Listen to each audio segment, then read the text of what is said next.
Hello everyone and welcome to Pillar 1 of the Ready for Retail Academy. We will be covering product today. For those of you who found this video and not sure who we are, please head over to getreadyforretail.com to learn more about us, but more importantly to download our free guide that goes with this.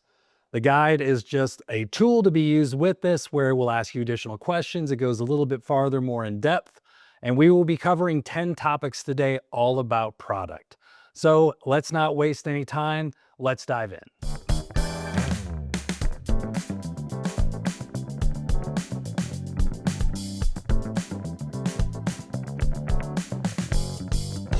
First up, technical drawings and product formulas. In each one of these, we're going to talk about what it is and then talk about why it matters to you. So technical drawings and product formulas serve as a blueprint for your production. Whether your product is a physical good, like a tool or a device, or like a pen, or whether it's a consumable item like skincare or food, precise documentation ensures manufacturers know exactly how to make your product consistently and correctly. Why does this matter? The key word is consistency. First up, if you look at product being manufactured, you should look at this as a recipe or a blueprint that you could hand off to any manufacturer, not just the one that you're currently using, but say you have to scale up or you need a backup plan or so to mitigate some risk. Anytime you go to a manufacturer, you're going to hand off this blueprint, this technical drawing, and that's going to be their starting point. It's how they're going to decide whether or not they can actually make the product or not. Do they have the capabilities to make it? And everything needs to be very detailed. So the way I look at it is you should look at this like you are handing it off, but you don't get to say anything, right? So imagine your grandmother's favorite cookie recipe for Christmas. It's one thing to just have the directions there and you hand it to someone, but if you have to be like, well, remember to just use a pinch and use that and you kind of want to test this, all of that information needs to be in there, even the assembly, everything around it. It's very important. Another thing that's important is for costing. As they look at every single component and you're trying to build your cost around this, your technical drawing is the starting point for that. So if there is a material that's inside of that, how big is the material? What is it going to take that material and move it into its end shape or use? The same for a product formula. If you have a certain formula that's in there, a certain item or ingredient that is in there, those costs may change. And if you have that ingredient list, that technical drawing, that product formula, you can build consistency. And that's the real thing is every time that product comes off the line, every time that product comes, it is put into someone's hand, you want that customer to have the same experience over and over. Another reason why it's important is packaging. You're going to start your packaging process and understanding the size, the scope. Is it an 8-ounce bottle? Is it a 16-ounce bottle? All of that is going to go into your end result. And having a technical drawing will help you build the packaging around the actual product, but also there might be inside packaging that needs to be built as well. Then you have regulatory safety compliance. This is where you can start. We're going to talk a little bit about this later around industry testing. This is where you can start understanding that if you are inside of an industry, that you're going to have to meet some sort of compliance for safety, regulatory, whatever it is. And this is the way that you can start to understand how those will play out in the future. A big thing is IP and ownership and modification and brand extension. If you are going to continue to build upon this, having that technical drawing is just a great way to start. So, number one, finish technical drawings and product formulas. Let's head on to number two. Up next, we have prototypes. A prototype is a working model of your product that allows you to test the design, the functionality, the usability, and also how easy it is to manufacture before you go into full-scale production. Whether it's simple or sophisticated, it acts as your first physical or functional proof of concept. This helps you validate your assumptions. It helps secure stakeholder interest from people who might want to invest in your product. And all in all is one of those steps that is a necessity to keep moving forward. Why does it matter? The first thing we touched on is the proof of concept. This is where you take an idea, and it's not just talking to someone like, I have this great idea, but you're putting something in their hands that they could either use or take to the next level of understanding. That is a great way to get really good consumer feedback, because as they tell you what works, what doesn't work, they get excited. What are they getting excited about? All of this is information that you're going to store in your brain bank for later on when you're talking to buyers. Prime example of this is, let's say I have a pen and I've taken this pen out to 10 people and all of them said, man, I really, really love your pen, but I wish it had a bigger cap. I don't know why they would need a bigger cap, but let's just say they did. For the future reference, as you store that and you go sit with a buyer a year from now and you've been selling online, you can walk them through your process of why there's a bigger cap and why your customers love it so much. Another reason why prototyping is important is manufacturers will use it for design refinement. So if they see something and you need to tweak or turn something, they're usually going to go back to that prototype to understand what's working, what's not working. It's just a useful tool for them to have. The next one we're going to talk about is retailer and investor confidence. Now, these are two separate things. You'll find out at Ready for Retail that we all put a bunch of people on these and put them together. I will tell you, as someone who sits in front of buyers all of the time, the chances of you showing a prototype to a buyer are pretty slim to none. The only time that you really would is if you had the next iPhone or something that's amazing that you really need buy-in and you need a lot of capital investment and it's going to change a category forever. Absolutely. The other time would be is if you're already currently selling to a retailer and you're showing them kind of a evolution of your product, you will show them these prototypes, right? But investor confidence is huge. If you're looking to get someone to invest in your company, being able to place something in their hands that they can physically look at, take, maybe use themselves, is a huge advantage. It's one thing to read a business plan or look at something on paper. It is another thing to hold it in your hands and actually use it, right? And so all of that user feedback, you could start some pre-testing on it.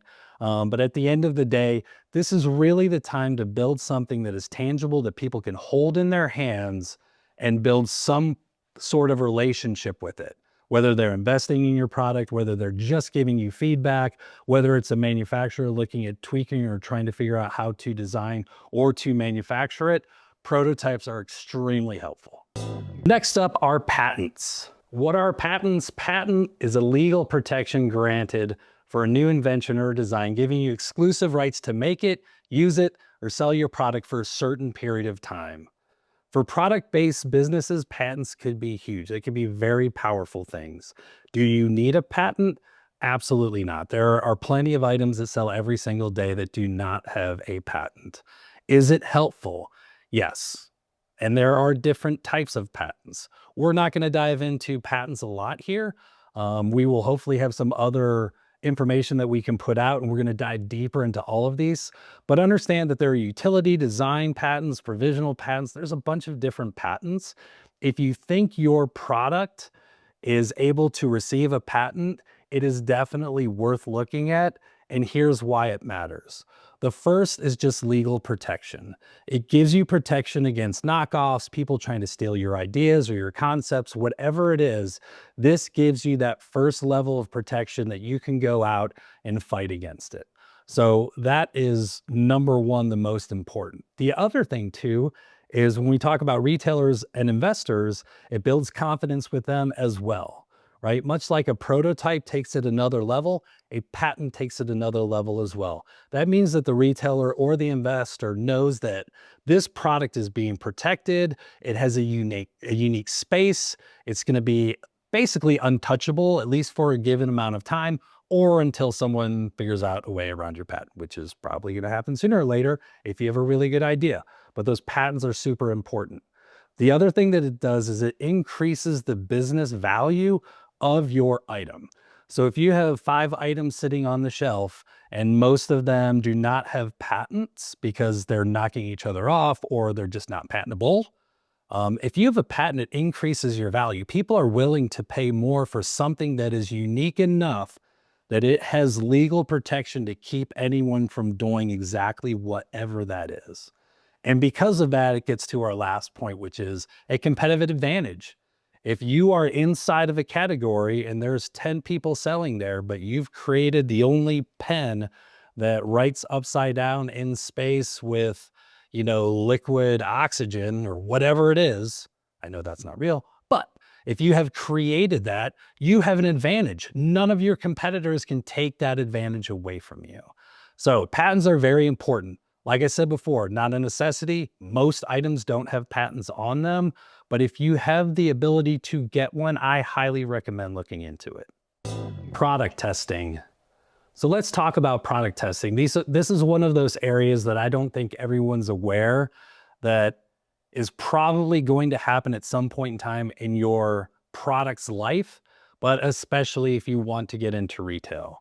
So product testing refers to submitting your product to a third-party laboratory or a regulatory body to ensure it meets industry-specific standards for safety, quality, and legal compliance.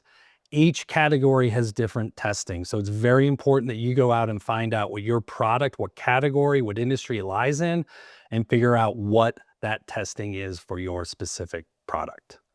So why does it matter? The very first thing, of course, is consumer safety and trust. Understanding that that product has been put through the rigor, that it is safe to consume, it is safe to put on your skin, it is safe to use, it is safe around children, all of those things, people automatically have an understanding that when they walk into retail and they see something on the shelf, that it meets a certain level of safety. And that's probably number one. Number two is retailers' requirements. Because of that very statement of consumer safety, retailers demand that you do these tests to make sure that you are compliant with any of the regulations, any of the requirements. It's just one of those things that they need to make sure that that product that they are representing. So when you walk into a Walmart or a Target or a Costco, Costco is saying a lot by putting your product on the shelf. So they are going to have requirements that that product is thoroughly tested and that it is safe for their consumers. The next thing is legal compliance. And this is one of these goofy things, but one of the things that they will test for before it gets put on the shelf is your packaging, which we're going to talk about next. You have to make sure that everything is put in the right place. All of the words are in the correct places. You need to know the UPCs put on there correctly. So testing will also go through the actual compliance of your box. If you state America's #1 selling pen, then they are going to ask that you supply information to prove that you are America's #1 selling pen. So everything on the box, if you say there's 5 pens in there, they are going to test and count sure there's 5 pens. If you say your pen is 6 inches long, then they are going to make sure that that pen is 6 inches long. So testing just makes sure that everything is up on the up and up, right? And all of that leads back to brand credibility, right? Your brand is based off of not just your consumers' feedback or your retailers' feedback or how much you sell, but a lot of it has to do with how it performs, the quality of that product. And all of that comes back to testing. And so testing is one of those things I highly recommend when you get started. You look at the industry that your brand and your product lives in, understand what that testing is. And then if you go back a couple slides, and you go back and look at prototyping and building technical drawings, you will want to make sure that you're thinking about that testing ahead of time to make sure that you're ready for it and that you can pass it. Let's move on to packaging. Retail packaging is more than just a box or a container. It is your first impression of your product. It makes on the retailer, it makes that impression on the consumers. It also does not just consist of the physical structure like a box or a clamshell, but it's also the graphics and the branding around the package that makes it really, really important. So for retail readiness, packaging must meet aesthetic, functional, and compliance standards. This is one of the areas we're going to talk a lot about what you should be doing on your own, what you should not be doing on your own. If you've got a 3D printer and you can make prototypes, make them. We do not want you wasting money on areas that don't make a lot of sense. Retail packaging is one of those areas that I would highly recommend You find someone who understands it completely. It's one thing to create a package around a physical product, right? That will just sit there and it will hold the product and it will keep it safe during shipping. It is another thing to sell a product on a shelf where you've got 10 feet and 10 seconds to help someone make a decision, right? So packaging is one of those things that here at Ready for Retail, we know is highly important. We highly recommend making sure you get a reputable designer, and we're not saying don't use people we're just saying make sure they understand retail packaging, because selling online is very different than selling in a store. Online, you've got home pages and you've got banners and you've got all of this information that you can throw out there. On a shelf, you don't, right? Our key down the road, and we're going to talk about this later, is to get on someone's shopping list so they're walking in to find your product. But when you first get started, a lot of times people are just looking at the shelf. So that packaging has to do a lot more work in retail than anywhere else. Why does it matter too? Retailer compliance. Retailers will have certain things that they need on the package. Things like barcodes that are scannable. Where are they positioned? They will have where it's made. They will have a bunch of compliance things that you just want to make sure you are doing the right things to not get yourself snagged up when you're building your item for that retailer. We talked a little bit about it, but branding and shelf appeal, it's got to do a lot of work. It has to be able to show something very, very quickly that will make someone make a decision. I want to buy that product, right? And if you go to, and we're going to talk a little bit about a competitive set, if you go to the area in which your product lives, you will get a lot of examples and you can probably pretty quickly understand who's the best in class. And you're going to want to look at those and emulate them to some degree, right? Another thing is durability and protection. Your product is going to have to get handled, put on a pallet, taken off a pallet, moved, put in a truck, moved all over, put on a shelf, falls off the shelf, goes in the shelf, gets thrown in a cart. After all of that, it needs to get back to the customer's home and work and be good for that product. So the protection and durability is something to always keep in mind in a retail environment.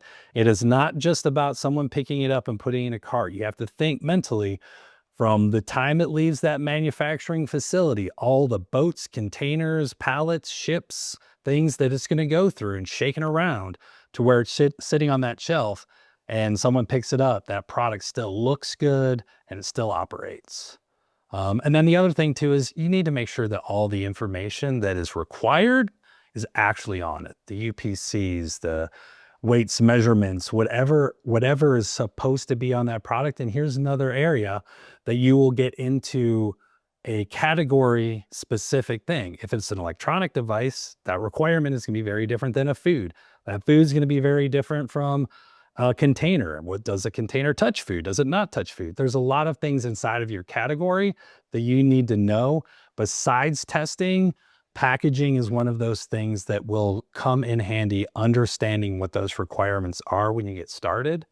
But luckily, like we said before, this is one of those areas you really want to take your time and find somebody who understands retail packaging really, really well. UPCs, or Universal Product Codes. I think we all probably know what it is, but let's get into it a little bit deeper.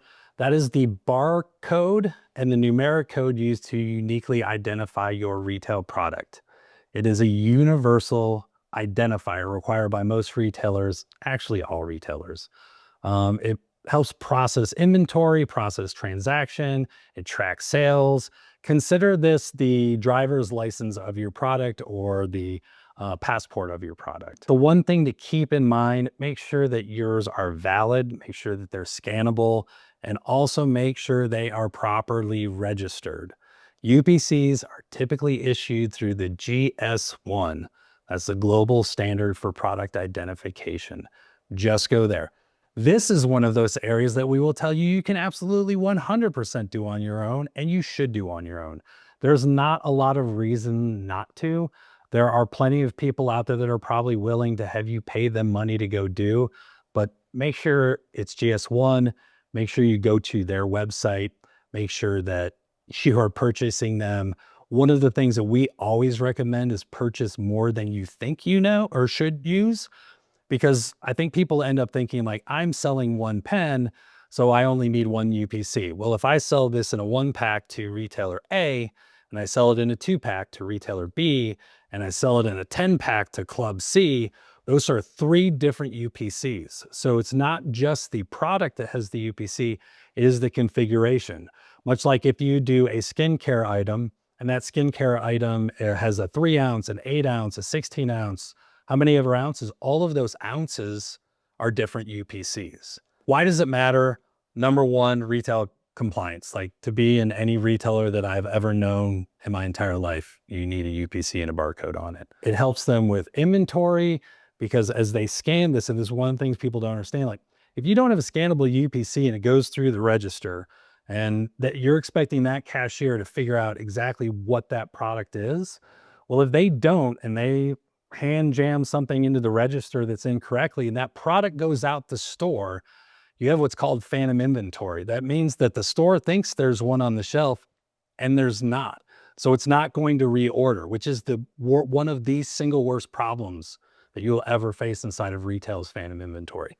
We'll get into that later on. It helps with sales accuracy, efficiencies. And the other thing too is just professional. Like you are going to be selling to retailers. They want to make sure, understand, have faith in you, that you are a professional, that you operate in a professional manner. So if you're walking into a buyer meeting and you didn't have your UPCs on your product, or you didn't have them and they said, do you have UPCs? And you said, no, that's not going to look good for you. So easy to do, go do it yourself. Make sure you get a decent batch, make sure that it's GS1, but get UPCs. Now let's talk about competition. So competitive analysis is what we're talking about. That's a process of studying similar products in your category to understand how your offerings compare to them: features, pricing, packaging, messaging, and placement.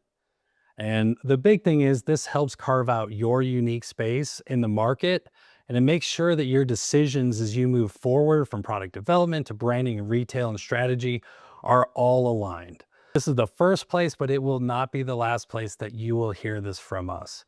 Our number one goal, my number one goal when I walk into a buyer meeting, is to be prepared. And to be prepared means that you've already put yourself in that buyer's shoes.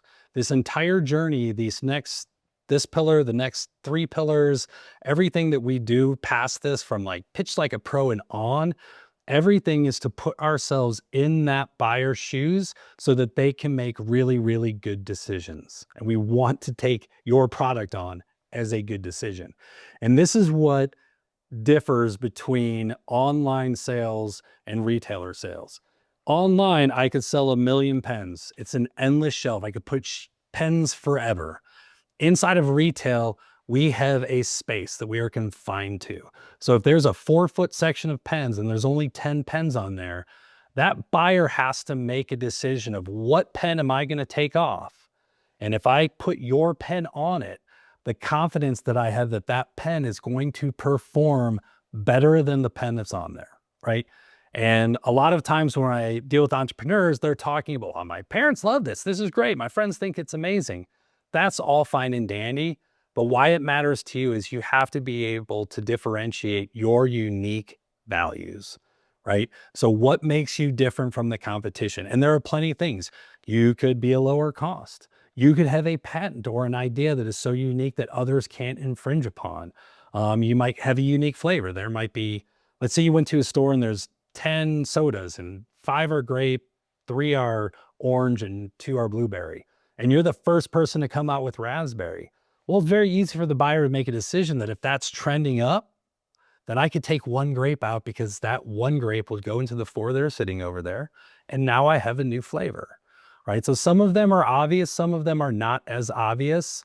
The other thing that you really need to keep in mind that most people don't is retailers look at each other's competition. If you take Home Depot and Lowe's, prime example of 2 people that don't like playing in each other's sandboxes. Well, you can use competitive sets as well to say, hey, I'm bringing Lowe's, I'm bringing you something that Home Depot has that you don't currently have. Or I'm bringing you something that Depot doesn't even have yet. It's so unique. So positioning off of that, your pricing, like we said earlier, if you want to know packaging, go look at the one sitting on the shelf right now. They will give you a blueprint of what that packaging should look like. Pricing and positioning is huge. You'll hear things like good, better, best. There's entry level, which is good, which is like, I'm just here to have a pen that writes. Better is like, wow, this has features that are nice. It's a little bit better. And then you've got the best, right? You've got a pen that's made out of gold or something that really takes the consumer's expectations to another level, right? And then last is informed product development. This is where we want to make sure that every step as we continue to move through the process, we're trying to make it better and better and better. You need to know where your competition is to make it better and better and better. Are you behind? Are you ahead? Are you right on pace? Because a lot of times, especially with entrepreneurs that come out with a wow product, something that is, maybe it's patented, maybe it's brand new to the category, and it becomes something huge. Pretty sure that those guys that have been around for 100 years that are the big brands are not going to sit around and just say, hey, good for you, and let you take that away. So you always, if you're ahead of it, you want to stay ahead of it. Item level P&L or profit and loss statement. Now, this is the one that I'm going to get on my high horse with, but let's talk about what it is. An item level P&L statement outlines a complete cost and revenue picture for a single product or an SKU. An SKU is a term that you're going to hear a lot. Some people say SKU, but that's just an individual item. It includes a breakdown of your cost of goods, the raw materials, manufacturing, packaging, shipping, overhead, and compares it to your selling price to reveal your true profit margin. This tool is vital. I get asked every single day in my other job, what makes people fail as entrepreneurs at retail? And I will say 9 times out of 10, it is not managing a P&L correctly. And here's why it matters. It matters for pricing and profitability, retailer readiness, cost control, margin optimization, scalability, and forecasting. I just listed all that really fast. All of you that are dealing with the guide, you're going to have it listed out in much more detail. This is why it's really important. If you take a product and you try, and I lived in Bentonville, Arkansas for 19 years, and I called on Walmart. And I used to hear this all the time from people who'd heard through the grapevine that, oh, Walmart just puts little companies out of business.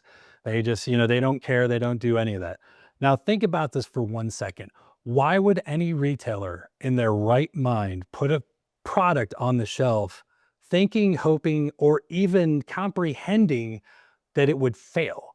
Those buyers are motivated. They are got paychecks. They have raises that they're looking for. They've got, hopefully promotions. If you think they're going to put an item up there knowing or thinking or even comprehending that it would fail, does not make any sense whatsoever. But if you're not managing your business down to an item level P&L, this is what happens. I make this pen. The cost of goods from my supplier are $2, right? I know the market can take a $10 price point, and so I've got to sell it in at $5 to hit my retailer's margins and all of their terms. Okay, so now I'm like, oh, well, that's cool. If I sell it for $5, $2, I'm going to make $3. Oh, but wait, I've got to ship it from Indonesia. Well, that's going to take another 50 cents. Well, wait a second, I just put a packaging on it. That packaging costs 50 cents. Well, now we're up to $3. My margin's $2. Well, now because I'm going to a large retailer, I need to use a 3PL that I'm going to have to store product at. I'm going to store, then I have the shipping, then I have the EDI costs and all the shipping involved. So that's going to be about another $1. So now I'm down to $1. Right? And now this concept's going to get smaller and smaller. If this keeps moving, because let's say I use a 3PL and I don't have my product there on time, and I've had a bad forecast and I missed it, and then I get a fee, and then because I missed my must drive by date, well, there goes that $1. Oh, but now there's a markdown because I lost 200 stores. Well, there's another 50 cents. You can see how all of this, if you look at it at a macro level and don't get it down to the item level, can become a problem pretty fast. And like I said, 9 times out of 10 where I sit, where I see entrepreneurs fail, is that they're not taking that cost and the structure all the way down to the most basic of item level P&L. It sounds goofy, but I also understand that your first year you may lose money. Your first year you may break even. You may break even for a couple of years, and that's okay, especially if you're building a brand. But if you don't have a plan or visibility to it, those little things will sneak up. If you're shipping hundreds of thousands of units, 1 penny, $1 equals a lot. So we're going to have a lot of information later on, some calculators, things that will be able to help you do this. But really understanding your business down to the item level P&L is absolutely crucial. And yes, if it were up to me, I would have it in all 4 pillars, but we decided to put it here. Doesn't matter, 100%. If you need help, go out to getreadyforretail.com. We will try our best to help you or put you in contact with someone who can help because we want to be useful. But this is one of those areas that you really do not want to fall down on. You want to slow down. You want to spend your time here. Up next is projected pricing. So projected pricing is the retail price you intend to set your product at. It's calculated from your item level P&L. So we're going to start there and we're going to benchmark it against your competition. All this is starting to come together, right? And your consumer expectation to ensure that your product is profitable, competitive, and aligned with the retailer's requirements. Retail buyers will expect you to show how your pricing supports their margins, accommodates their promotions, and allows scaling without sacrifice. And so what we mean by that is a retailer will have different requirements. And inside of those requirements, the initial is initial markup, the percentage of markup that they're going to expect. You're going to have to understand your retailer. Part of this will come like, who are you going after? Because Costco is different than Walmart's, different than Lowe's, is different than JCPenney's, which is different than Target. All of them are different, right? Some industries have pretty close standards. You can probably go out and find what they are. You're also going to want to understand their terms. Do they have defective allowances? Do they have new store opening allowances? If they pay early, do they have allowances? So you want to make sure you have all that in there. And so if you know that your projected retail price to be competitive and get consumers to buy is $10 for your pen, now you're trying to figure out how to make that happen. Now you're making really good decisions. And why does it matter? Number one is profitability. We get back to, if you understand your P&L and you understand the requirements, those two sides, what's left in the middle is your profitability. You want to make sure, and trust me, retailers want to make sure that you are profitable, or you are at least making the money that you need to keep the business sufficiently moving forward. A retailer, and we talk about retailer alignment, a retailer does not want to put you in a position to go bankrupt. It does not make any sense. I don't care what you've ever heard. I've been in this industry for 26 years now. Like, it's just not a thing. They want you to succeed, because if you succeed, then they succeed. If they put you on the shelf and you file bankruptcy and you stop shipping, they've got a hole and they've got all of this demand that's not being met, and they're not going to miss their goals. It doesn't make any sense. And then, investment and growth. That is another reason why, if we look at pricing, you have to understand from an investment and growth standpoint where that pricing may move. Would you be in better, meaning that you have a good solid product, but you could put an extension on it, or you could put a new value on it that can move you to that next level where your retail pricing might actually go up? Does your retail pricing go down? Has something happened in the market? You're selling orange juice and all the oranges were overgrown and there's a surplus of oranges, and so the price of oranges went down. Do you pass that along to make sure that you're staying competitive inside of your category, right? What are those retailer expectations?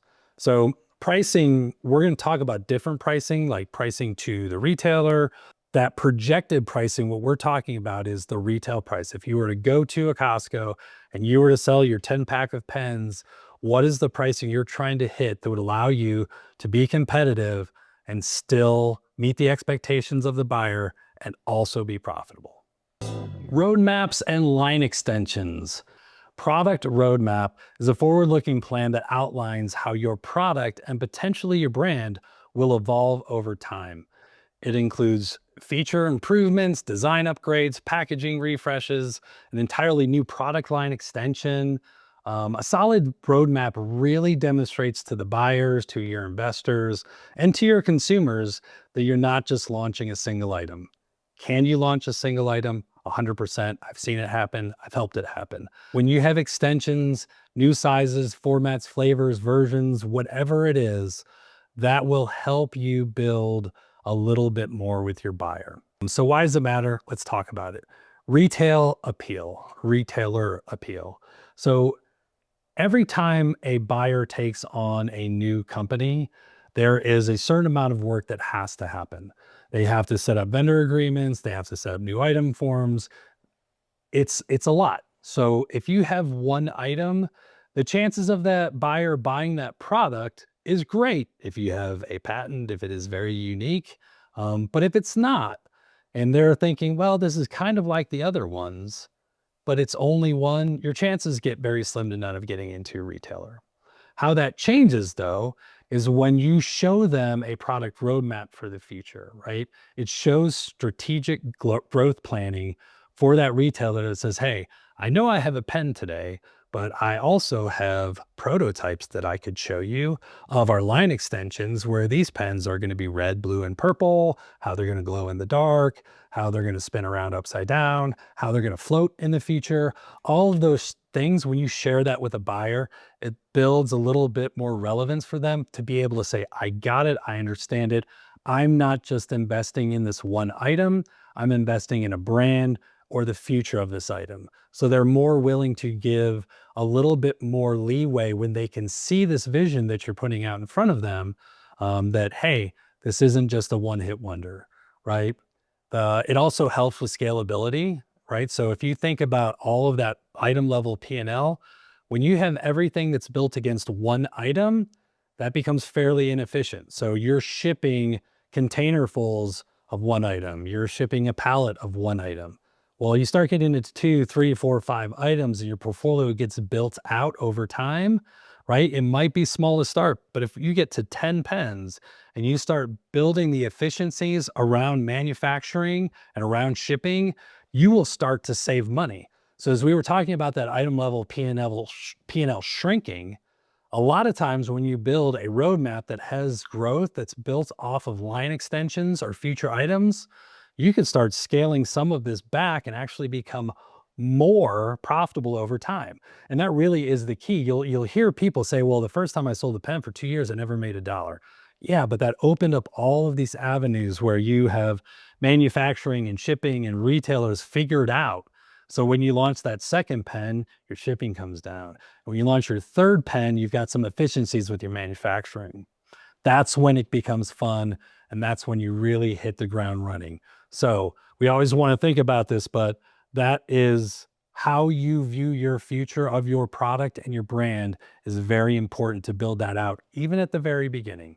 So that product roadmap, get working on it. Thank you so much for your time. I know this was long. I hope that there was a lot of value in this.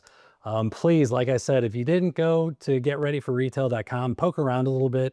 We will have videos with entrepreneurs who've walked in your shoes, who've launched products. We will have videos with people who have been in the industry for years on the other side. Hopefully we're gonna get some buyers on here to talk about, probably retired buyers. It's hard to get current buyers to talk to us. People in the industry, from shipping to production to sales to marketing. We really enjoy your feedback as much as you can give us. We are trying to build this around the community needs, what you need, what you're expecting next, and absolutely join us for Pillar 2, which is going to be all about the administration side of it. So thanks again. Look forward to seeing you.